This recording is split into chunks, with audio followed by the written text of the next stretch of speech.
یعنی بچھڑے کو معبود بنا لیا. فتوبو بس اب توبہ کرو.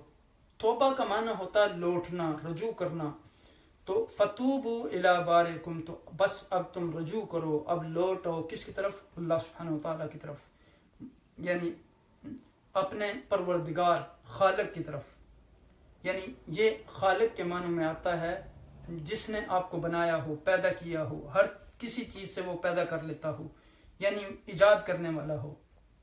یعنی پہلے وہ چیز نہیں تھی اور نئے یعنی سرے سے اللہ سبحانہ وتعالیٰ نے اس کو بنا دیا. تو اب دیکھیں کہ حقیقی موجد تمام جتنی بھی انوینشن ایجادات ہیں دنیا میں، ان کا حقیقی موجد جو ہے وہ اللہ کے سوا کوئی نہیں ہے. حقیقی موجد صرف اللہ سبحانہ وتعالیٰ ہے. پھر فرمایا فقتلوا، بس قتل کرو. یہ کاف تا لام قتل اس کا اصل مادہ ہے، اور یہ جو قتلو یہ جمع کی علامت ہے واو الف. تو اب دیکھیں کہ فرمایا کہ ذالکا یہ خیر لکم، ذالکم یہ تمہارے لیے جو ہے خیر لکم بہتر ہے، عند بارکم تمہارے خالق کے نزدیک، فتاب علیکم تو کہ اس نے پس توبہ قبول کی تم پر، انہو هو التواب الرحیم بے شک وہ جو ہے وہ توبہ قبول فرمانے والا ہے. اب دیکھیں یہاں کہ فتاب علیہ یہ ہم نے آدم علیہ السلام کے قصہ میں بھی پڑھا تھا کہ اللہ سبحانہ وتعالیٰ نے ان کی توبہ قبول کر لی. تو یہاں فرمایا کہ انہو بے شک ہوا وہی ہے التواب بہت زیادہ قبول کرنے والا، یعنی ایسی ذات ہے کہ جو توبہ سے عاجز نہیں آتی. جتنی بار بھی انسان اللہ کے دربار میں توبہ کرنے کے لیے حاضر ہوتا ہے، اتنی بار ہی اللہ سبحانہ وتعالیٰ اس کی توبہ قبول کرتا ہے. یعنی جتنی دفعہ مرضی کرو، چاہے 100 مرتبہ کرو. تو الرحیم جو ہے بہت رحم کرنے والا. اب دیکھیں کہ الرحمن الرحیم دو صفات بیان کی گئی. تو رحمت کی دو قسمیں، ایک رحمت عام ہے، ایک رحمت خاص ہے. رحمت عام تمام بنی نوع انسان کے لیے، اور رحمت خاص جو ہے وہ اللہ سبحانہ وتعالیٰ کے خاص بندوں کے لیے ہے، مومنین کے لیے ہے. وَإِذْ قُلْتُمْ يَا مُوسَىٰ، اور جب تم نے کہا اے موسیٰ علیہ السلام، لن نؤمنا، لن ہرگز نہیں، نؤمنا ہم ایمان لائیں گے. اب دیکھیں کہ یہ حروف نفی ہے، اور اس کے علاوہ بھی لم، لا، لیسا، ما، بہت سارے اور بھی حروف نفی ہیں. تو نؤمنو یہ آمنا یؤمنو ایمان، اس کے بعد یعنی اب دیکھیں کہ لکا لام آ رہا ہے، تو اس کا مطلب یہ ہے کہ ہم اعتبار نہیں کریں گے. لکا تم پر یا تیرا، حتیٰ یہاں تک کہ نر اللہ ہم دیکھ لیں، جہرتاً کھلم کھلا، فاخذتکم الصاعقہ پھر تمہیں آ لیا بجلی نے، وانتم تنظرون اور تم دیکھ رہے تھے. اب دیکھیں کہ یعنی ایمان کا ویسے معنی جو ہوتا ہے وہ تصدیق کرنا ہوتا ہے، کسی کے سپرد اپنے آپ کو کر دینا، اپنے آپ کو کسی کے حوالے کر دینا، خود کو کسی کی امان میں دے دینا، یعنی پناہ میں دے دینا.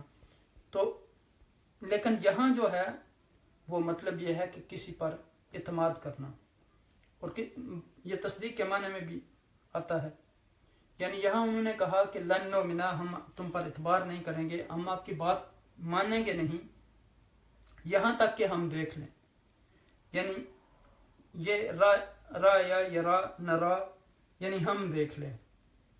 تو اب دیکھیں کہ اردو زبان میں بھی ہم استعمال کرتے ہیں کہ سری نمازیں اور جہری نمازیں. تو جہری نمازیں کون کون سی ہیں؟ فجر کی نماز جس طرح ہے، اسی طرح پھر مغرب کی نماز ہے اور عشاء کی نماز ہے، اور سری نمازیں جو ظہر اور عصر کی 2 نمازیں ہیں. تو اب دیکھیں کہ جو نمازیں آواز کے ساتھ پڑھی جاتی ہیں، جن میں جاری بلند آواز سے جو پڑھی جاتی ہیں، تو اب دیکھیں کہ جار جو ہے وہ آواز کے لیے گویا استعمال ہوتا ہے، آواز کو نمایاں کرنے کے لیے. تو پھر کہا کہ فَأَخَذَتْكُمُ الصَّاعِقَةُ تم بس پکڑ لیا تم کو، کس کو؟ بنی اسرائیل کو، الصاعقہ بجلی نے، یعنی زوردار چیخ نے. الصاعقہ کے بارے میں ہم نے پیچھے بھی پڑھا تھا. صاعقہ بیسیکلی ہوتی ہے وہ بجلی جس میں کڑک بھی ہو اور چمک بھی ہو، یعنی دونوں چیزیں ہوں. اب دیکھیں کہ وہاں وہ اپنی انگلیوں کو کانوں میں دے لیتے تھے اس ڈر کی وجہ سے۔ تو یہاں مراد یہ ہے کہ کوئی بہت زوردار آواز دھماکے کی طرح کی یا زور کی چیخ، تو عذاب کی شکل میں، جس سے وہ سارے بے ہوش ہو گئے۔ اور کہا کہ وَأَنْتُمْ، اور تم تنظرون، تم دیکھ رہے تھے، یعنی جو بجلی چمکی تو تم نے دیکھا۔ اب دیکھیں پہلے بجلی چمکتی ہے، پھر گرجتی ہے، پھر گرتی ہے، تو تمہارے سامنے وہ کڑکا سب کچھ، اور تم ختم ہو گئے۔ پھر کہا ثُمَّ بَعَثْنَاكُمْ، پھر اللہ سبحانہ وتعالیٰ نے تمہیں جو ہے وہ اٹھایا، تم کو زندہ کیا۔ بعث یبعث، اٹھانا۔ بیسیکلی بعث کا معنی جو ہوتا ہے وہ نکالنا ہوتا ہے۔ جس طرح آپ دیکھیں کہ ہم قیامت کے لیے یہ لفظ استعمال کرتے ہیں کہ یوم البعث، تو اس وقت کیا ہوگا؟ اس دن تمام انسانوں کو قبروں سے نکالا جائے گا۔ تو بعث کا لفظی معنی نکالا جانا ہے۔ بعثناکم، اٹھایا ہم نے تم کو، من بعد اس کے، موتاکم، تمہاری موت سے، لعلکم، تاکہ تم تشکرون، تم شکر ادا کرو۔ یعنی شکر جو ہے یہ روٹ ہے شین کاف را، اصل اس کی مادہ، اور واو نون جو ہے اس میں یہ علامت جمع ہے۔ اب دیکھیں کہ جیسا ہم نے بنی اسرائیل کے بارے میں پچھلی آیات میں پڑھا ہے، تو ابھی بھی ان آیات میں بھی بنی اسرائیل سے خطاب ہے، لیکن ان آیات کی روشنی میں ہم نے اپنے آپ کو بھی اس آئینے میں دیکھنا ہے۔ ان آیات کا براہ راست مخاطب جو ہیں وہ تو بنی اسرائیل ہیں، لیکن انڈائریکٹلی ہر وہ انسان جو قرآن سے ہدایت چاہتا ہے، جو قرآن سے روشنی چاہتا ہے، جو قرآن کا علم چاہتا ہے، اس کے لیے ضروری ہے کہ وہ یعنی اپنے آپ کو اس کا مخاطب سمجھے، اور وہ بھی اس کا مخاطب ہے۔ یعنی آج بھی دیکھیں کہ امت مسلمہ پر کتنی بڑی آزمائشیں ہیں، اور یہ آزمائشیں اللہ سبحانہ وتعالیٰ کی طرف سے ہوتی ہیں تاکہ لوگ جاگ جائیں۔ جس طرح سیدنا علی بن ابی طالب رضی اللہ تعالیٰ عنہ کہتے ہیں کہ الناس نیام، لوگ سوئے ہوئے ہیں، انتبہوا اذا ماتوا، جب ان کو موت آئے گی تو اس وقت ان کی آنکھیں کھلیں گی۔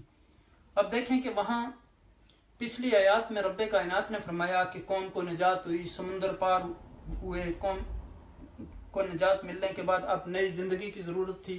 حضرت موسیٰ علیہ السلام کو کوئی طور پہ بلایا گیا، ان کو کتاب دی گئی، پیچھے انہوں نے بچھڑے کی پوجا شروع کر دی۔ اور یعنی اب دیکھیں یہاں ایک یہ بھی پتہ چلتا ہے کہ کوئی بھی چیز حاصل کرنے کے لیے انسان کو قربانی کرنی پڑتی ہے، ایک وقت مقرر کرنا پڑتا ہے، ایک ٹائم ٹیبل بنانا پڑتا ہے۔ تو یہاں اب دیکھیں کہ وَإِذْ قَالَ مُوسَىٰ لِقَوْمِهِ، جب موسیٰ علیہ السلام نے اپنی قوم سے کہا، یعنی اب دیکھیں کہ جیسے میں نے آپ کو بتایا کہ موسیٰ علیہ السلام نے کہا یا قوم، یعنی اپنی قوم کو کتنی پیار کے انداز میں پکارا۔ تو اس سے ہمیں یہ نقطہ پتہ چلا کہ ایک دعوت دینے والا انسان جو ہے کتنی محبت سے اسے لوگوں کے ساتھ پیش آنا چاہیے۔ جس طرح رب کائنات نے خود ہمیں یہ اسلوب سکھایا، ادعو الی سبیل ربک بالحکمت والموعظۃ الحسنہ وجادلہم باللتی ہی احسن۔ تو آپ جب تک اس سے اپنے سے مانوس نہیں کریں گے، اس وقت تک آپ اس کو وہ بات بتا نہیں سکتے، ان کی غلطی یعنی آپ اس کی اصلاح نہیں کر سکتے۔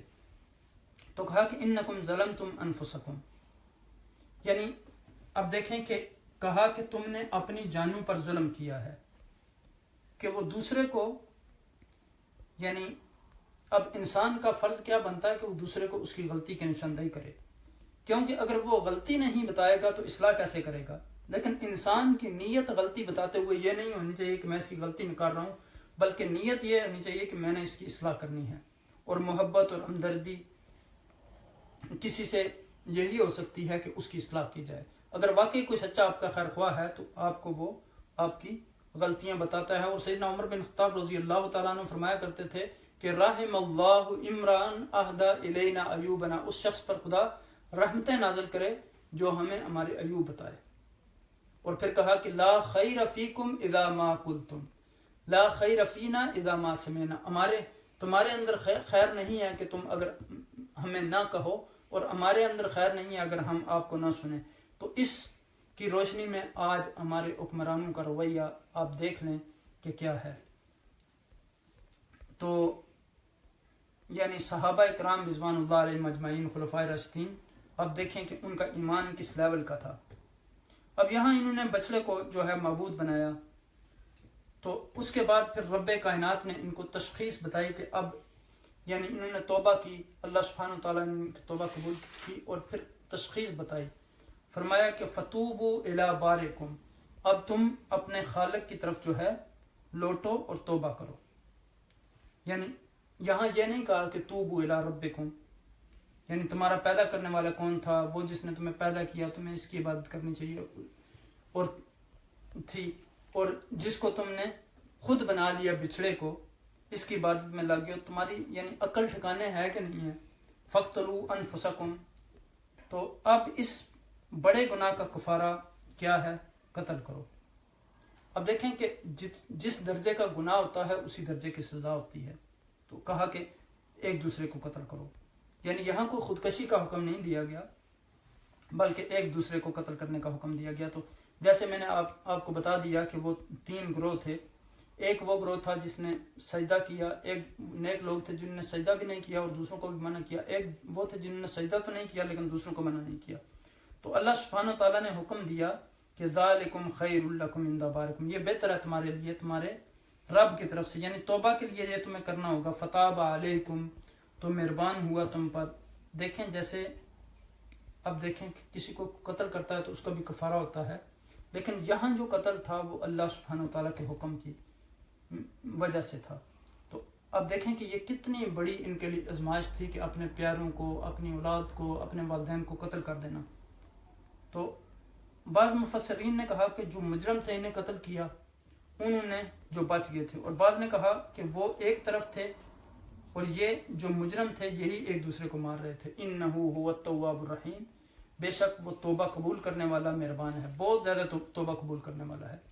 یعنی توبہ اس وقت قبول ہوتی ہے، پہلی چیز شرط یہ ہے کہ توبہ کی نیت ہو، یعنی خالص نیت ہو انسان کی، اور دوسری یہ ہے کہ گناہ چھوڑ دے انسان کو، اس اپنے گناہ پر ندامت ہو، اور تیسری چیز یہ ہے کہ آئندہ اس سے توبہ کر لے، یعنی آئندہ نہ کرنے کا ارادہ کر لے۔ تو اگر کسی کا پھر حق مارا ہے تو اس کا بھی ازالہ کیا جائے جو غلطی ہے، اور توبہ اس وقت تک قبول ہوتی ہے جب تک آپ موت کے فرشتے کو نہ دیکھ لیں۔ اگر موت کے فرشتے کو دیکھ لیں تو اس کے بعد توبہ قبول نہیں ہوتی۔ جیسے میں نے آپ کو بتایا کہ فرعون نے بھی جب پانی میں ڈوبنے لگا، غرق ہونے لگا، تو اس نے بھی کہا تھا میں توبہ کرتا ہوں، میں مسلمان ہو گیا ہوں، تو اس کی توبہ قبول نہیں ہوئی۔ تو اب دیکھیں کہ بعض گناہ بہت بڑا ظلم ہوتے ہیں، اور ظلم کا بدلہ پھر انسان کو دینا پڑتا ہے، اور بعض گناہوں کی معافی کفارے کے بغیر نہیں ملتی، وہ کفارہ پھر اللہ سبحانہ وتعالیٰ کے حکم کے مطابق ہوتا ہے۔ اسی لیے یہاں اللہ سبحانہ وتعالیٰ نے ان کو حکم دیا کہ فَاقْتُلُوا أَنفُسَكُمْ۔ پھر آگے فرمایا کہ وَإِذْ قُلْتُمْ يَا مُوسَىٰ لَن نُؤْمِنَ لَكَ حَتَّىٰ نَرَى اللَّهَ جَهْرَةً، جب تم نے کہا اے موسیٰ ہم تمہارا اعتبار نہیں کرتے جب تک ہم خود اللہ کو سامنے نہ دیکھیں۔ تو موسیٰ علیہ السلام جب کتاب لے کر آئے تو انہوں نے کیا کہا؟ اللہ کی کتاب ہے، تو قوم نے کہا ہم نہیں جانتے، جب تک ہم خود اس کو دیکھ نہ لیں تو اس وقت تک ہم یقین نہیں کریں گے، اعتبار نہیں کریں گے۔ فَأَخَذَتْكُمُ الصَّاعِقَةُ، تو اس پر اللہ سبحانہ تعالیٰ سخت ناراض ہوئے اور ان پر بجلی آ پڑی، بجلی نے انہیں پکڑا، اور بجلی وہ کیسی تھی؟ اس میں چمک بھی تھی اور کڑک بھی تھی۔ وَأَنْتُمْ تَنْظُرُونَ، اور تم دیکھ رہے تھے، یعنی پہلے بجلی چمکی، پھر گرجی اور پھر گری، تو سارے لوگ مر گئے۔ تو کہا کہ وَأَنْتُمْ تَنْظُرُونَ، اور تم دیکھ رہے تھے۔ بعض روایات میں یہ بھی آتا ہے کہ بعض لوگوں نے اس کی یہ بھی تفسیر کی کہ موسیٰ علیہ السلام جب اللہ کی ملاقات کے لیے گئے تو واپس آئے، تو اپنی قوم کو جب کہا کہ یہ اللہ کی کتاب ہے، تو انہوں نے کہا کہ قوم نے کہا ہم بھی سننا چاہتے ہیں، آپ نے اللہ سے کیسے بات کی، ہم بھی ساتھ چلیں گے۔ تو جب ان لوگوں کو یعنی چنا کوئی طور پہ لے کے گئے، وہاں وہ کہنے لگے کہ نہیں ہم نے تو اللہ کو دیکھنا ہے۔ تو اس بات پر ان کی شامت آئی۔ تو اس آیت سے یہ بات پتہ چلتی ہے کہ اگر کوئی بھی قوم اپنے پیغمبروں سے یا اللہ سبحانہ وتعالیٰ سے ناجائز مطالبات کرتی ہے تو پھر ان انسانوں کو یا اس قوم کو مصیبت میں گرفتار کر دیا جاتا ہے، مصیبت میں یعنی مبتلا کر دیا جاتا ہے۔ اب دیکھیں کہ یعنی پیچھے ہم نے پڑھا تھا کہ مصیبتیں انسانوں پر کیوں آتی ہیں، کہ بما کسبت ایدیکم، اور پھر ہم نے کہا تھا کہ آزمائش کی وجہ سے بھی آتی ہیں، بعض اوقات اللہ کی نافرمانی کی وجہ سے آتی ہیں، بعض اوقات درجات بلند کرنے کے لیے آتی ہیں۔ تو یہ اس طرح کے سوال اور مطالبے تھے جو مصیبت کے باعث بنے بنی اسرائیل کے لیے۔ اب موسیٰ علیہ السلام بہت پریشان ہوئے، اور پھر اب دیکھیں کہ سورہ اعراف کی آیت نمبر 155 میں انہوں نے کہا کہ وَاخْتَارَ مُوسَىٰ قَوْمَهُ 70 رَجُلًا لِمِيقَاتِنَا فَلَمَّا أَخَذَتْهُمُ الرَّجْفَةُ قَالَ رَبِّ لَوْ شِئْتَ أَهْلَكْتَهُم مِّن قَبْلُ وَإِيَّايَ أَتُهْلِكُنَا بِمَا فَعَلَ السُّفَهَاءُ مِنَّا إِنْ هِيَ إِلَّا فِتْنَتُكَ تُضِلُّ بِهَا مَن تَشَاءُ وَتَهْدِي مَن تَشَاءُ أَنْتَ وَلِيُّنَا فَاغْفِرْ لَنَا وَارْحَمْنَا وَأَنْتَ خَيْرُ الْغَافِرِينَ۔ اب دیکھیں کہ موسیٰ علیہ السلام نے کہا کہ یا الہی، اگر تم نے ہمیں ہلاک کرنا تھا تو ان سے پہلے ہی ہمیں ہلاک کر دیتا، اور اب تم ان بیوقوف لوگوں کی حرکتوں کی وجہ سے ہمیں یعنی ہلاک کرتا ہے، تو تم ہمیں یعنی نہ ہلاک کر اور انہیں اٹھا دے۔ تو پھر کہا کہ ثم بعثناکم من بعد موتکم لعلکم تشکرون، یعنی کتنا بڑا انعام ہے اس قوم کے اوپر۔ فرمایا کہ ہم نے تمہیں مرنے کے بعد دوبارہ اٹھایا تاکہ تم شکر کرو۔ یعنی اب دیکھیں کہ موت اور نیند میں فرق ہوتا ہے، یہ کوئی بیہوشی نہیں تھی یا نیند نہیں تھی، کیونکہ نیند کے لیے موت کا لفظ استعمال نہیں ہوتا، اور یہ سب کس لیے کہ ان کو یہ نعمتوں کی یاد دہانی کروائی جا رہی ہے۔ اس سے پتہ چلتا ہے کہ انسان اگر کسی بیماری یا آفت یا حادثے سے نکلے تو اس کو اس وقت اللہ سبحانہ وتعالیٰ کا شکر ادا کرنا چاہیے، چونکہ لَإِن شَكَرْتُمْ لَأَزِيدَنَّكُمْ، جب تم اللہ سبحانہ وتعالیٰ کا شکر ادا کرو گے تو اللہ سبحانہ وتعالیٰ تمہارے اوپر اپنی نعمتوں کا جو ہے وہ اضافہ کرے گا۔ اور پھر تو نبی اکرم صلی اللہ علیہ وسلم نے یہاں تک فرمایا کہ من لم یشکر الناس لم یشکر اللہ، جو بندوں کا شکر ادا نہیں کرتا وہ اللہ کا شکر ادا نہیں کرتا۔ تو اگر بندے بھی کوئی احسانات بندے کے ساتھ کرتے ہیں تو اس پر بھی اس کا شکر ادا کرنا چاہیے۔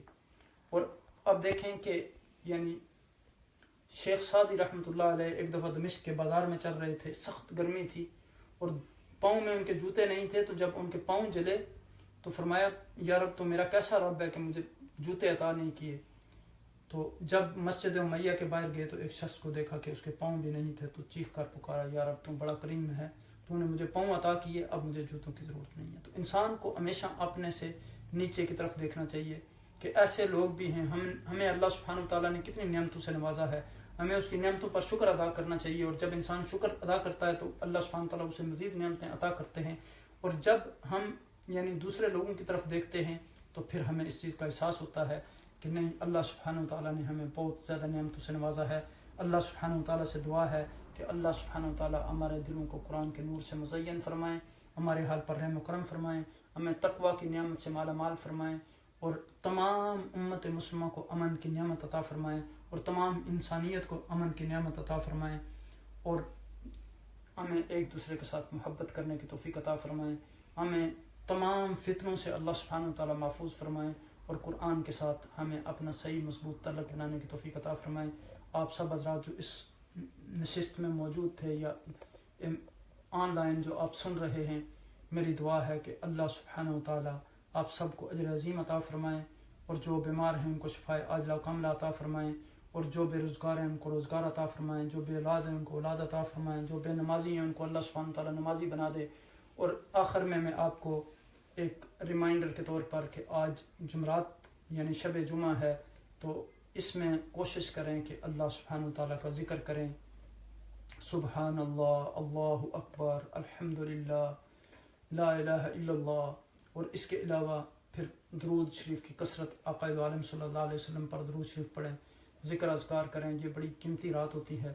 اور پھر کل جمعہ کے روز کوشش کریں کہ جمعہ کی تیاری کریں، سورہ کاف کی تلاوت کریں، سنت کے مطابق لباس پہنیں، مسجد میں جلدی جانے کی کوشش کریں۔ اللہ سبحانہ وتعالیٰ ہمیں حضور نبی اکرم صلی اللہ علیہ وسلم کے ارشادات مبارکہ پر عمل کرنے کی توفیق عطا فرمائے۔ جزاکم اللہ خیر وما علینا الا البلاغ۔ السلام علیکم ورحمۃ اللہ وبرکاتہ۔